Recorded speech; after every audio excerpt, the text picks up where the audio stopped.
This is the second part on my video essay addressing the syllabus dot point, how representations are constructed in media work. If you've not seen part 1, go check that out first and then come back. In part 1, I focused on how the media constructs representations of groups of people, focusing on 3 different minority groups, because minority groups are done the greatest harm by mainstream media representations. And the flip side, the people best served by media representations are unquestionably straight, white men. Now, if you hear me say that and you're thinking to yourself, but hang on Ainsley, I can think of at least 3 different times that white men have been represented badly in the media. That's fine. I am not going to argue that there has never been a negative representation of a white man in the media. What I definitely am trying to sell you on is the idea that straight white men have the most variety on offer to them when it comes to the representations in the media white boys are shown.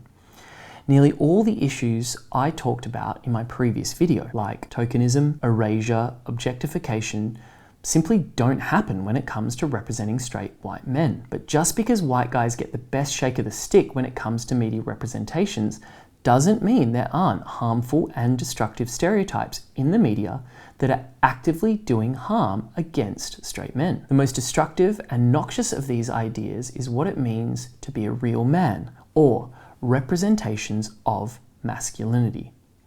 Rule number 1 of being a real man: don't have feelings. Of all the qualities we see in representations of straight white men, emotional intelligence is the rarest. It is a very rare male-coded character indeed that displays a keen understanding of and sensitivity to the emotional landscape they're part of. Why does that matter? Well, I mean, it doesn't, so long as you don't want to be happy in life. Emotional intelligence is a key predictor of an individual's happiness and is a massive protective factor in terms of having good relationships with loved ones, both romantic and otherwise. Basically, the single most effective thing you can do to have a good life is increase your emotional intelligence, and in terms of the representations of men, it's the quality you're least likely to see in the media. But it goes beyond simply an absence of representation. Not only are you least likely to see it, expressing emotions is often explicitly constructed as deeply shameful for men, only deserving of the audience's derision and contempt. This active opposition to emotional intelligence and sensitivity is but one aspect of the cultural phenomenon of toxic masculinity, and nowhere is this aspect used more freely and openly than in American comedies. Perhaps you're a male character who's taken part in a game show that was really important to you and you lost the match in the final round. All right, I have never seen a more embarrassing display in my entire career. Please don't air this, okay? Please don't air this. You won't air this, right? Oh, no, we definitely air it. We always air it, no matter what we air it. That's how we do it, my friend. Good night, everybody. Thanks for joining us here on Family Fights. Take care.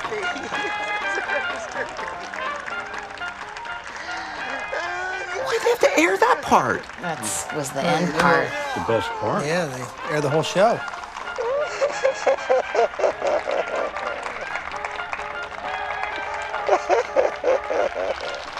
This doesn't represent me, though.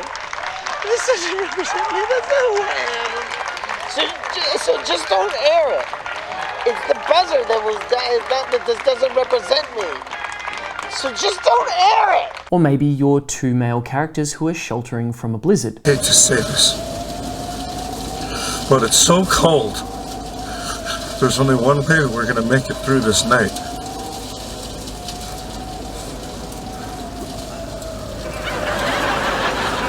We should have kept driving. Come on, Marshall. No, we might die now. Because obviously, as a straight man, your life needs to be in danger to embrace another straight man, and one says something personal and vulnerable. I may never see Lily again.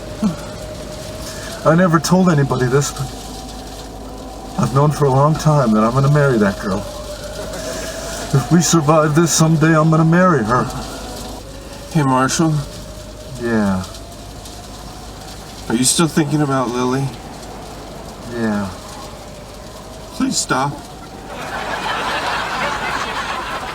Maybe you're a character who has gone to prison and is upset about your new reality. So you gotta trust me. Do what I do. Just keep your mouth shut and try not to cry. It's all right to cry. Crying takes the sad out of you. Perhaps you're a character in a film who is much more open with expressing negative emotions like sadness. You going, Phil? I love you, Alan.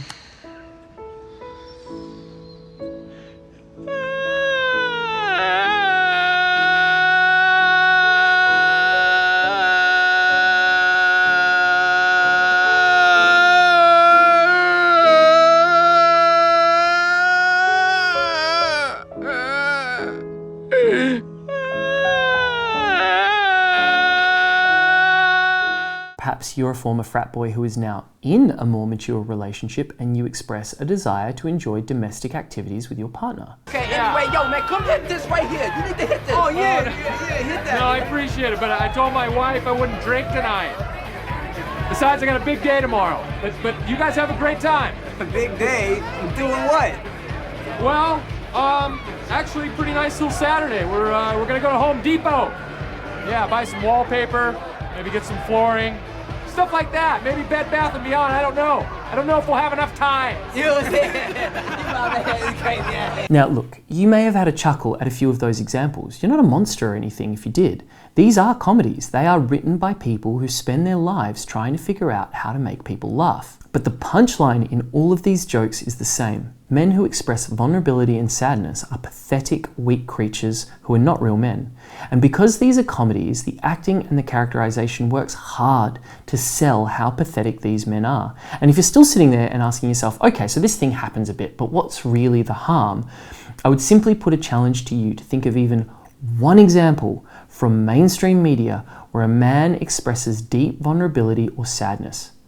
These are vanishingly rare. But to really explore this construction of masculinity in mainstream media, I'm going to take us on a little journey. This journey comes to us from the show Entourage and is probably the best single example I've ever seen of toxic and destructive representations of real manhood. For this journey, we're going to be taught so many lessons about what it is to be a real man. But before we begin, I need to also talk about the other important aspect of looking at representations of toxic masculinity, and that's how the rules of manhood treat people who are not real men. In this episode of Entourage, I want you to keep in mind how women are categorized in particular.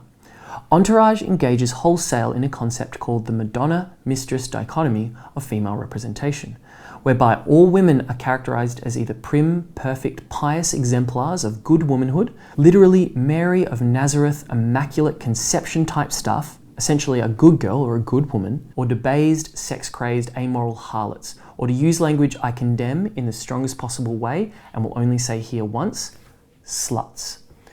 So we'll be looking at the rules of being a real man and how women are characterized. Let's get stuck in. Entourage follows the exploits of this group of male friends as they all try to make it in Hollywood. Our protagonist for this episode is Eric, who has a significant date coming up with his girlfriend.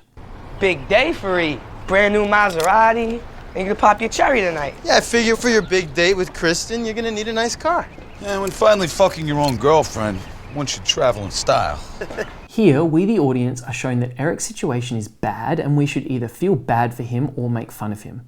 This is because he's breaking another fundamental rule of masculinity. You should be having sex with as many people as possible, as much as possible. Also, we've been given an early insight into how the show is characterizing Kristen, Eric's girlfriend. Eric is behaving like she's a Madonna, worthy of waiting for, of treating with respect. But the boys reject this idea and can't understand why Eric would endure the insult of being made to wait for sex by a mere mistress, a bad woman. At a basketball game, we get another lesson in the rules of masculinity from Ari Gold. Unbelievable. Down in front! I paid $2 grand for the seats. I'll get out there and launch a 3 if I want. Real men never back down when challenged, even when they're in the wrong. While that's happening, Kristen tells Eric she can't make their date after all. Wow, that sucks. I can't believe that. Oh, no, I understand. I really wanted to see you. No, I understand. You need anything? We can clearly see that he's sad and disappointed here. But check out what happens when he tells his friends he's sad about having the plans cancelled and he'd just rather head home. Oh, E! Jamie Presley's beach party, kid! Oh, that's right, I forgot, you can't come. Shut up, Turtle. Dude, this could be off the hook. What's the matter? Kristen's got food poisoning. Oh, no. You're coming to this party. Okay? Nah, drop me off at home. Are you crazy? It's on the complete opposite side of town. Don't be such a fucking pussy. Oh. You know how much gas a Maserati burns? Drama, this guy's name is Drama, explicitly challenges Eric's masculinity, Don't be such a fucking pussy. Oh. making it very clear that if he were to go home because he's feeling sad, that would mean he's behaving like the most pathetic thing a man could be, a woman. But even at the party, Eric is still feeling sad. No, this is a great party, but we decided if you're gonna be miserable, we're gonna be miserable too. Just for the record, I voted against you, E, but I went with the majority. Already Vince's, this guy's called Vince, reaction is conveying to us that feeling sad is silly and Eric should be distracting himself with the party rather than feeling sad. I'm miserable. I'm pissed I got stuck with a $400 hotel room. Oh, Peninsula has a 24-hour cancellation policy. But Eric clarifies that he's not feeling sad, that pathetic, weak emotion. He is instead feeling the one negative emotion all men are allowed to feel, angry. But it's okay, Drama is feeling angry too. They might only be allowed to express anger as men, but that means he can at least try to empathize with Eric's anger and validate it. Let me get this straight. She convinces you to get these extravagant accommodations, and then she bails? She didn't bail. She got sick. Before the date, unlike your girls who get sick when they arrive. Right. What, you don't believe her? I didn't buy the period, bro. Yeah, I didn't either.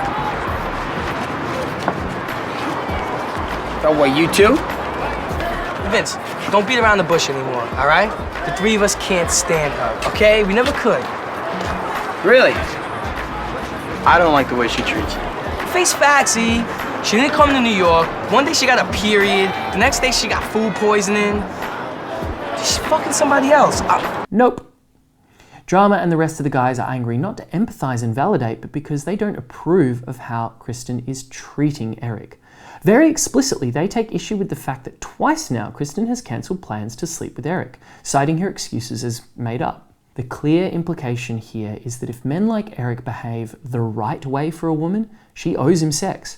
And if she's not giving him that sex, there must be some kind of reason. Again, we're getting clear messages that the boys think Eric is foolish for treating Kristen like a Madonna when she's clearly just another mistress. But the worst kind, the kind that isn't even sleeping with him. The night progresses and Eric still isn't feeling like being at the party, so he tells Vince again that he's heading off, and this happens. Sorry to interrupt you guys. Oh, here's my people now. I'm gonna grab a cab and get out of here. Thank you very much. Wait, no. Yeah. E, come on, hang out. I don't want to hang out. I'm tired. I want to go home. I want to go to sleep. Okay. Hey, yo, everybody, listen up. Listen, my friend here, E's trying to bounce. Could you convince him to stay? Maybe? Small group peer pressure didn't work earlier, so Vince tries to shame Eric in front of everyone for trying to leave. But knowing that that likely won't be enough either, he avails himself of the one thing no real man can say no to, the promise of sex with an attractive mistress. Leanna! Have you met my boy E? No. Hi. Nice to meet you. E, Leanna here is a perfect 10 model. You know what that means? Au naturel. Can you believe that with those tits? Oh my God, E's au naturel too. And he wants to leave, can you believe that? Why? I'm just a little tired. I want to go home, go to sleep. It's too bad. So what is it you do, E? Well, I work with Vince a little bit. Very cool. He works with me. He's my manager. He runs my life. I'd be nowhere without him. Even cooler. Come on. I'll take care of you. Make sure nothing bad happens. Look at Eric's expression here. He's looking back and shrugging as if to say, well, it's out of my hands now. A beautiful woman has expressed interest in me. I have no choice. And then Vince does this. Thanks. Nice work.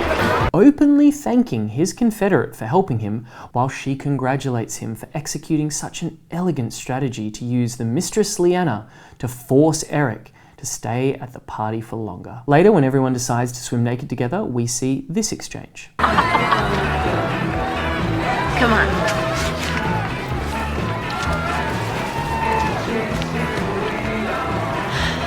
Come on, E. Even if she still is your girlfriend, it's not really cheating if you're not in love.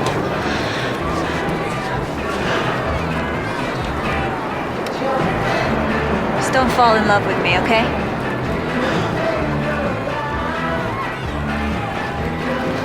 coming? Again, a lot of characters here are saying the quiet part out loud. Leanne explicitly states that men only owe monogamy to their partners if they are truly in love with a Madonna, a good girl, further alluring him with the promise that if he sleeps with her, he won't have to be exclusive to her, as she doesn't want him to fall in love because she's not a good girl. She's a mistress and she knows it, and she's fine with it. Eric ends up taking Leanne to the hotel room he'd booked for himself and his girlfriend that night and sleeps with her.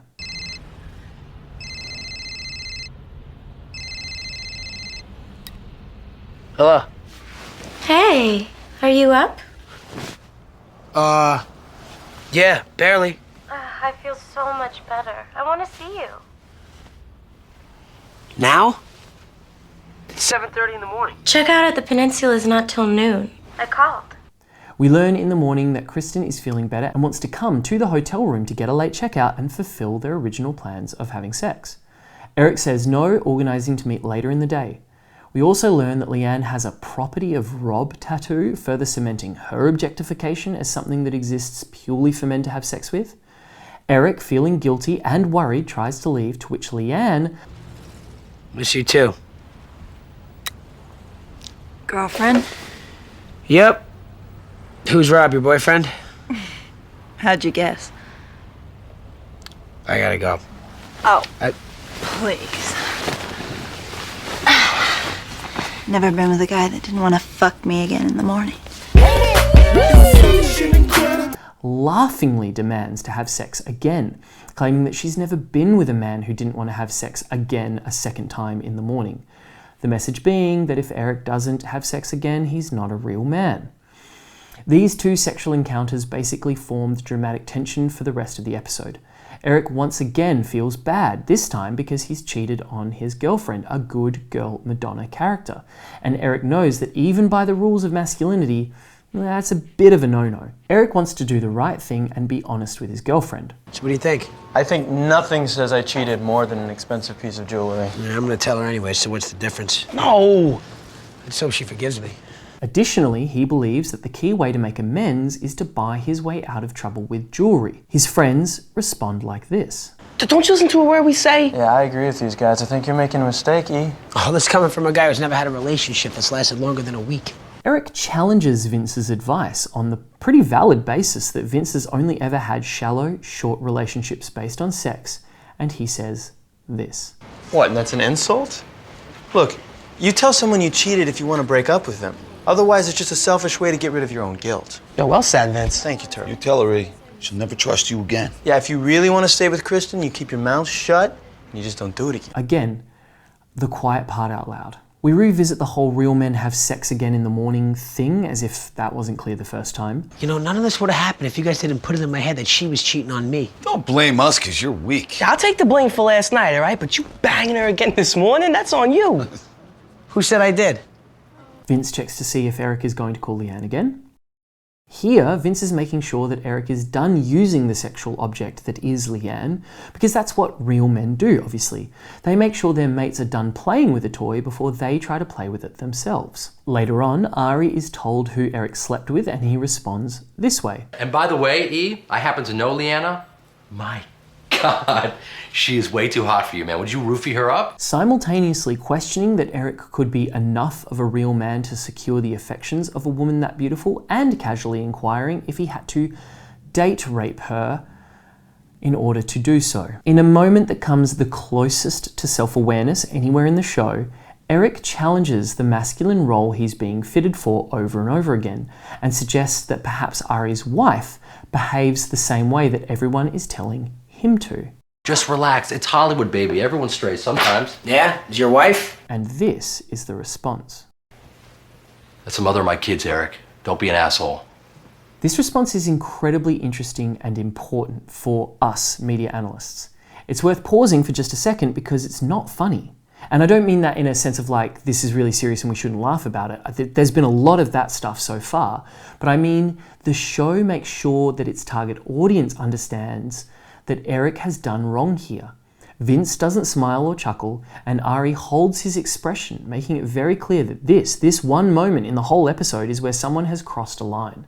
Remember that Ari casually dropped a rape joke about 30 seconds prior to this, But to suggest that a good Madonna woman, a wife and a mother, might sleep around like the men are, way too far, man. Not cool. Finally, Eric and Kristen meet up at her apartment, and at first things are going well, but things aren't sitting right with Eric, and Kristen picks up on it. Just kind of felt like everything was working against us, you know?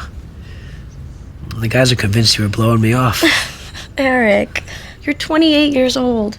Do you really have to listen to everything that Peter Pan and the Lost Boys have to say? No. She rightly points out that Eric is able to think for himself, and that the messaging he's been getting from his friends might not be the healthiest advice. Things escalate, and then this happens. But they can be pretty persuasive. You know, then you got food poisoning. What, you don't think I had food poisoning? No, I believe you. I'm just saying, my friends thought it was a little, weird. Well, what are you saying? Are you accusing me of something? No. Okay, just stop guilting me. God, I really thought that I could just go through with this and let the past be the past, but I can't. I was with someone when you were away. Oh, fuck. God, I knew it. That's why you were being weird this morning, right? But I mean, come on. You were in New York for 3 months. You weren't with anyone? No. You were in Manhattan and the Hamptons with Vince. And you're gonna tell me that girls weren't throwing themselves all over you? So what? I thought we had an agreement. No, we didn't. That's what you wanted, but I said that I wasn't sure. Really? You know what? I guess I must have missed that in between all the calls of you telling me how much you missed me. I can't believe this. God, I'm so stupid. No, you're not. I'm stupid. You're a great guy. Yeah, well, who's the other great guy? Just somebody I met in class. Were you with him last night? Or did you really have food poisoning? Eric, please, I'm sorry. I don't want it to end like this. It turns out that Eric's friends were right. She was cheating on him, and in fact even bailed on him last night to be with the other guy.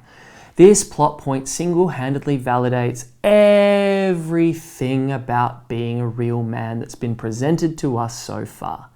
It shows us that all the deeply problematic stuff that his friends were telling him at the start of the episode was actually just prudent advice on how to deal with women, who are not complex people, just prizes to be acquired or prey to be hunted.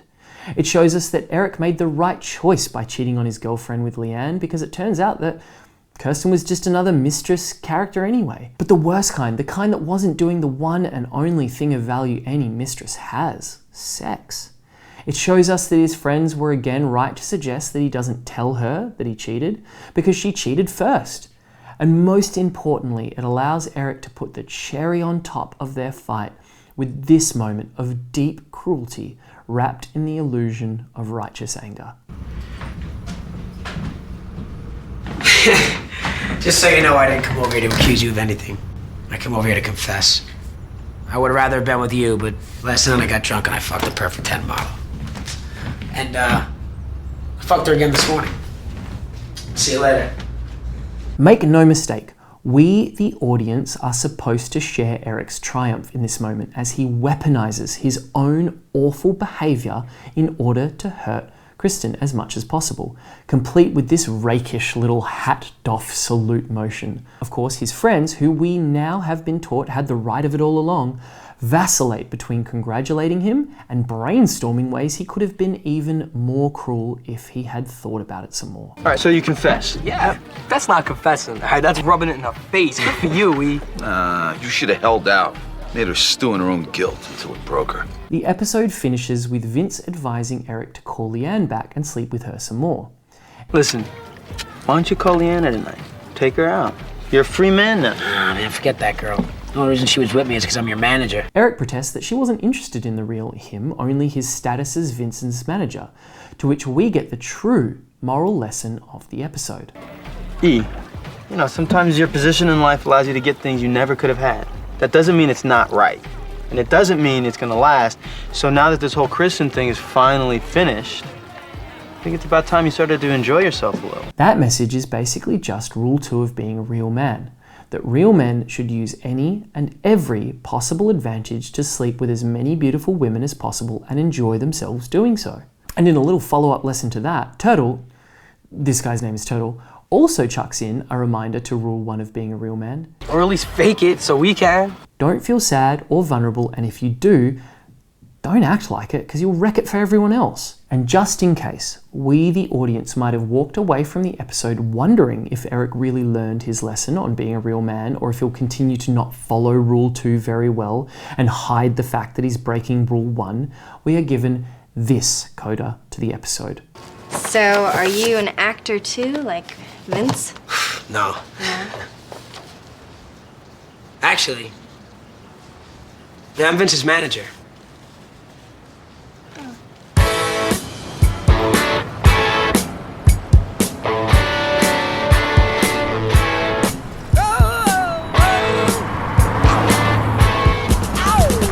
Phone number. I know this was a long journey, but like I said, it's the most overt and clear example I've ever found in the media of the active construction of the representation of toxic masculinity. There is nothing self-aware in this episode that conveys to the audience that the lessons of masculinity are harmful or destructive, that they do damage to the men that adhere to the rules and the people connected to the men that adhere to the rules. Our final shot of the episode is Eric triumphantly getting into the driver's seat of his sports car to the congratulations and adulation of his friends, a clear expression of happiness and excitement on his face as the four drive off to spend the weekend in Las Vegas, presumably engaging in as many rules of manhood as humanly possible. Look, I haven't seen all of Entourage, but from what I have seen, this is a deeply cynical, borderline nihilistic take on life and relationships. The core message seems to be that for some people, fame and success happens. And it's every bit as wonderful as everyone thinks. But it might be fleeting, so you need to take full advantage of that fame and success while you have it and make sure that things like feelings, yours or anyone else's, don't get in the way of that. Look, entire books and university courses exist to analyze the idea of how masculinity is represented in the media. I have once again only afforded you ultimately a really shallow look at this phenomenon. On top of that, in the media art course, the work we're looking at is usually made as a response to the mainstream.